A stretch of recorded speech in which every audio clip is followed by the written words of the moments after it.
episode 127 of Piv's NXT Point of View podcast. My name is Bill Pivots. So I'm going to try to keep this episode short and sweet. Got a little bit of a headache. Not sure if I want to keep going into much detail for this episode, but this week's episode of NXT was highlighted by the Pete Dunne Wolfgang main event for the United Kingdom Championship.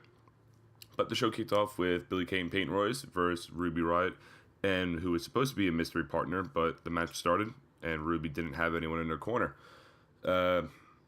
There's also a female referee in this match, but she kind of looked like Amy Schumer, so it kind of distracted me a little bit. The numbers game caught up with Ruby Riot a little early. As she was fighting back, Nikki Cross made her way from the crowd to ringside. Ruby created some space by ducking a forearm, and Billie Kay hit Peyton Royce with it. Cross then got onto the apron and tagged herself in.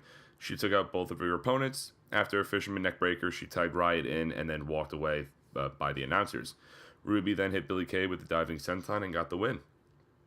Ruby was confused after the match as to why Nikki Cross was out there and helping her win the match, considering not too long ago they were fighting for the NXT Women's Championship.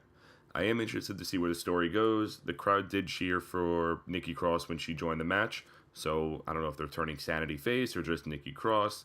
But whatever the case is, I'm interested to see where the dynamic goes between those two. And the match, nothing really too deep to get into. They didn't really do anything impactful, but I will reiterate that Billie Kay and Peyton Royce do need to move up to the main roster, preferably SmackDown, considering Asuka is going to Raw, so keep them separated.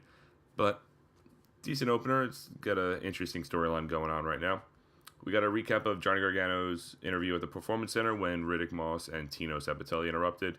No Way Jose cut a promo on Lars Sullivan and challenged him to a match next week. Second match was Gargano versus Moss. Moss was overpowering Gargano in the beginning. Johnny was using his quickness, escaped some of the holds, but he received a big elbow off the ropes. Moss was still in control after the commercial break. Gargano was making his comeback with a seated roundhouse kick and a flipping senton from the apron. Sabbatelli got involved a little bit, but Gargano was able to lock in the Gargano escape. Moss did grab the ropes, and Gargano looked like he saw a ghost, and he couldn't believe that Moss was able to escape. As he was questioning himself, Moss took advantage for a little bit, but Gargano kicked Tino in the face, and then he pinned Moss after the slingshot spear. A little bit of interesting storytelling here. It's back-to-back matches with interesting builds towards the next TakeOver special. They are playing up the fact that Gargano isn't the same person as he is without Tommaso Ciampa, but I also would have been okay if he lost here, kind of building on that, questioning himself. Does he still have it? Like, is he still confident kind of storytelling? If he would have lost here, that would have played into it nicely, but they just job out Riddick Moss, and they only told that story in the one match, not over multiple weeks, which I think they could have. The match was good. Gargano, obviously, great wrestler, but Riddick Moss definitely held his own. They were playing the big man, little man, Gargano fighting from underneath, and it played off well. I do like that tag team, though. I wish they got more screen time because their personalities, their gimmick, I think could play well, and they're excellent heels. Third match, Street Profits versus the Ely Brothers. Street Profits got a nice pop, and the next thing I know is that there's a bunch of people with solo cups on their phone. Not even real solo cups. They have just a picture of them on their phone celebrating as Street Profits made their entrance. Uriel took Dawkins' headbands and he received a punch to the jaw as a result. Street Profits then hit the basement dropkick standing splash combo. They hit Gabriel with that old Shelton Benjamin Charlie Haas leapfrog on the ropes. They celebrated a little too much as the Elys took over, but Dawkins got the hot tag, took out both of his opponents, and Montez Ford won with the frog splash. Entertaining match, as short as it was. The crowd seems to be into Street Profits. I think they're more into Montez Ford and the charisma he has. They didn't really react when Dawkins got the hot tag. And it's just sad when there's a bunch of white nerdy people in the crowd trying to act cool with the hip new tag team. The solo cups on the phone was probably the cheesiest thing I've ever seen. It was very sad. We got a nice Asuka video package starting from her debut in NXT and then vacating the Women's Championship. There were some comments from a lot of different NXT former and current personalities. And it was just a very well done video package highlighting her career in NXT. And William Regal announced that he'll let us know what's going on with the NXT Women's Championship in a couple weeks. Aleister Black will apparently speak on next week's episode. If there's no other reason to tune in, that's definitely the top of my list. That all led to the main event of Pete Dunne versus Wolfgang for the United Kingdom Championship. Pretty slow beginning with some holds and joint manipulation, as they pointed out multiple times. Dunne hit a slingshot DDT onto the apron. Wolfgang hit a huge spear out of the corner and then landed a flipping dive to the outside and then a second rope moonsault in the ring. This guy can move around for a big guy. Pretty impressive.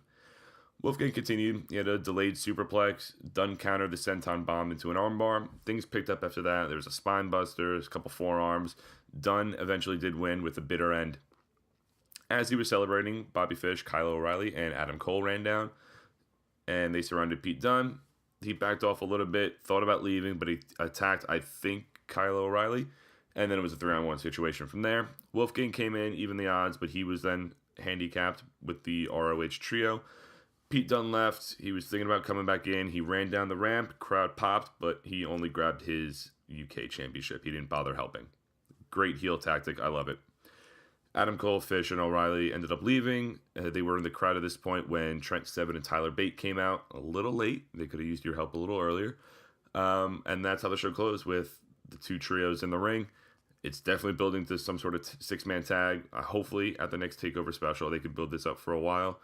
I like the fact that Pete Dunne didn't get involved. He's, quote-unquote, better than them. He doesn't need to stoop to their level, and he's a one-man wrecking machine.